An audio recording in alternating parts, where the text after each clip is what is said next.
Now I want to go right to Jeff Zeleny at the White House. Jeff, again, there are a lot of things that we are going to get to in our discussion here and our, not just our analysis, but again, our fact check. But I do want to start effectively where this meeting started about an hour ago, which is where Elon Musk was asked to present what he was doing. The idea that the richest man in the world was standing up, holding court in the cabinet room, dressed in his dark MAGA outfit. And his allegation that what they are doing is, he says, not to purge people, or it was not, in his words, a performance review. He claimed it was a pulse check.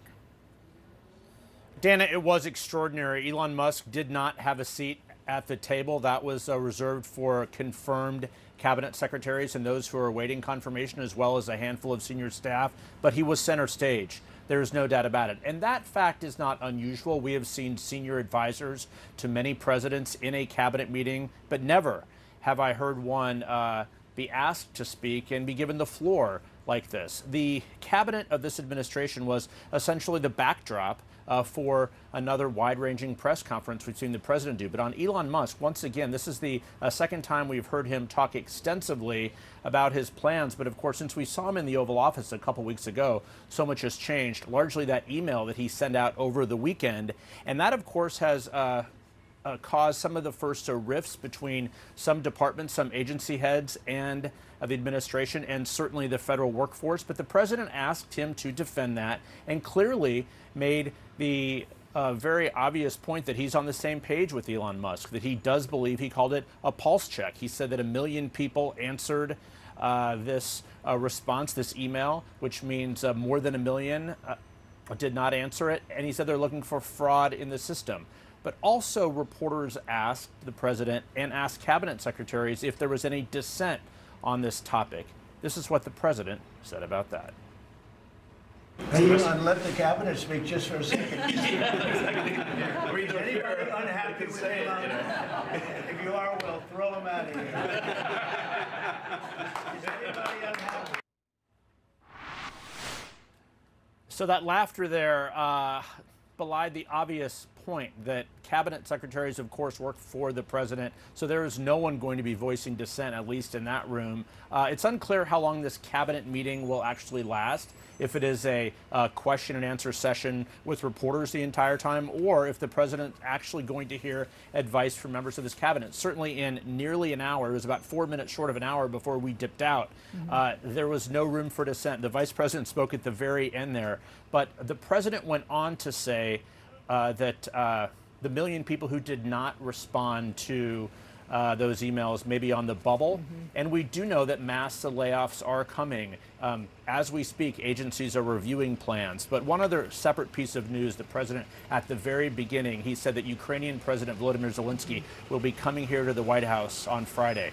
But again, making no security guarantees from the U.S., Dana. Yeah, he said that's going to be up to Europe to secure Ukraine's, to give Ukraine security, but also did say, as part of this land deal that they're talking about, that U.S. personnel would be there, made this sort of suggestion that perhaps there would be some fortification, if you will, just with business people. But when it comes to actual security, that would be up to Europe. Okay, thank you so much, Jeff. Now let's get to our Daniel Dale. Daniel, you were listening closely.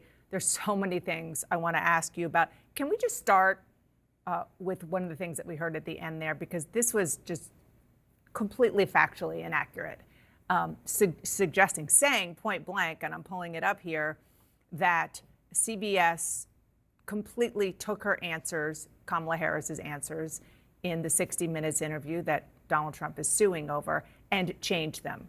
There were questions, and there was some controversy around it, but the idea that they just completely changed her answers, we now see the transcript. It's available thanks to the FCC. It's not true.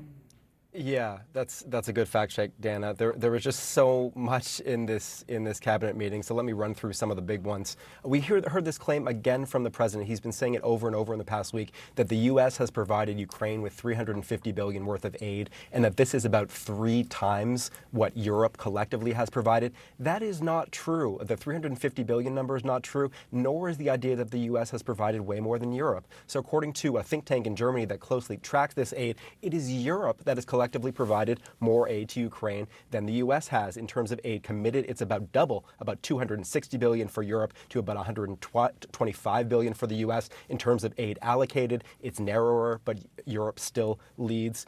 The president also repeated this claim he's been saying over and over, that the U.S. ranks 40th out of 40 in some education rankings. I specifically asked the White House what those rankings were. They were not able to point to any of them. It appears not to exist. In fact, the U.S.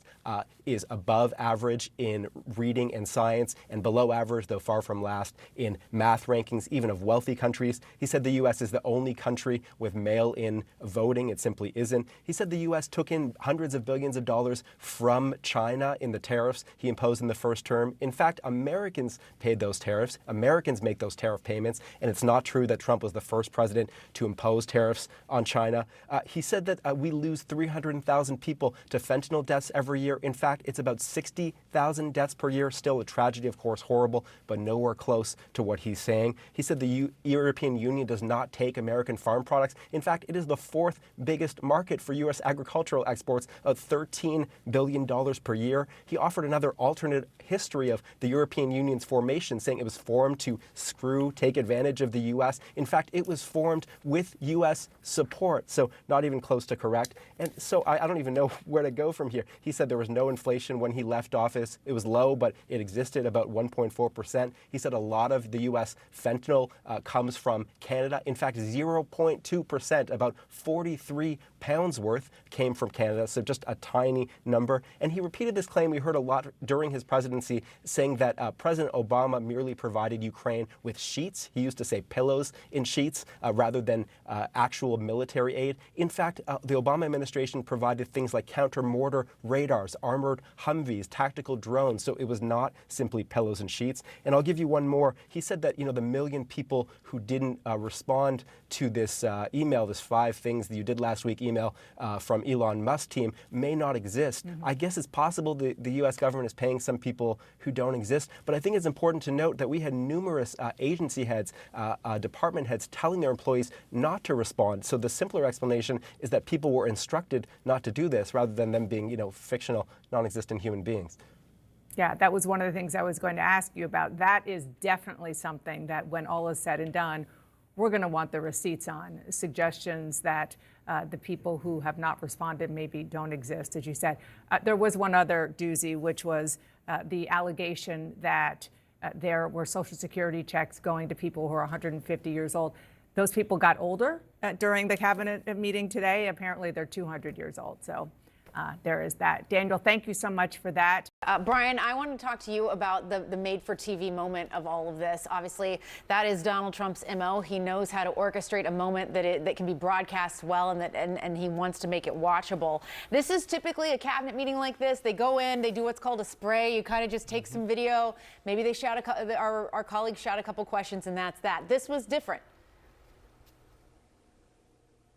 Yes, very much so. This was broadcast live, for one thing. Normally these are taped and then shown later, but I think the Trump White House knows they're going to get more attention when these events are live, and they're longer as well. This is in line with Trump knowing that he doesn't just have to be president, he has to perform the presidency and have the appearance of action, the appearance of doing something at all times. It's also striking to me how he's trying to rewrite the dictionary again. He did this with the word hoax, for example, years ago, trying to redefine the word hoax to mean a true story that he doesn't like. Well, the new word that's being targeted is the word fraud. When they talk about waste, fraud, and abuse, he's trying to redefine fraud as spending he doesn't like, right? Spending that he and Musk don't agree with or don't approve of, and that's the kind of spending they're targeting. It's not fraud in the criminal definition of the term, but it's spending they don't like. And it's interesting how both Trump and Musk keep going back to those kinds of words. I was also reminded by the famous movie line, "I see dead people." It seems like Musk and Trump see dead people. They believe there are formerly alive federal employees collecting paychecks even though they're not alive anymore. And you would think there would be better ways to figure that out rather than send an email to everyone and hope they reply. But you know, this is one of those things where Trump and Musk are doing what they call common sense, even if it's actually nonsense when you think about it. That common sense approach does appeal to a lot of people out there.